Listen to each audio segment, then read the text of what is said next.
രക്ഷാപ്രവർത്തനം ഇപ്പോഴും നടക്കുന്നുണ്ട് എന്നാണ് നമ്മൾ മനസ്സിലാകുന്നത്. അതായത് ഇവിടെയൊക്കെ റെസ്ക്യൂ നടക്കുന്ന ആളുകളുണ്ട്. ഇവരോടൊന്ന് സംസാരിക്കുന്നത് നന്നായിരിക്കുന്നു. കഴിഞ്ഞു പോവുകയാണ് ഏട്ടാ.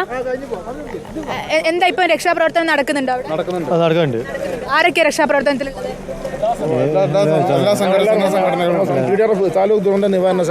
ഇപ്പം എന്ത് തരം രക്ഷാപ്രവർത്തനമാണ് നടക്കുന്നത്? ബോഡി കിടക്കുന്നുണ്ട്, അത് റെസ്ക്യൂ ചെയ്യുന്നതാണ്. വേറെ ഒന്നുമില്ല. ഇപ്പൊ ആൾക്കാർ ബോഡി മുണ്ടക്കൈ ഭാഗത്ത് 5 ബോഡി എടുത്ത് വെച്ചിട്ടുണ്ട്, അത് റെസ്ക്യൂ ചെയ്യുന്നുണ്ട്. പിന്നെ ബോഡിനുള്ളിൽ ഉണ്ടെന്ന് പറയുന്നത് രാവിലെയാണ് നടക്കുള്ളൂ. ഇപ്പൊ ബിൽഡിങ്ങിനുള്ളിൽ എടുത്ത് വെച്ച ബോഡി റെസ്ക്യൂ ചെയ്യുന്നുണ്ട്. ഒരു 5 ബോഡി ഉണ്ടെന്ന് പറയുന്നുണ്ട്, അത് റെസ്ക്യൂ ചെയ്തുകൊണ്ടിരുന്നുണ്ട്.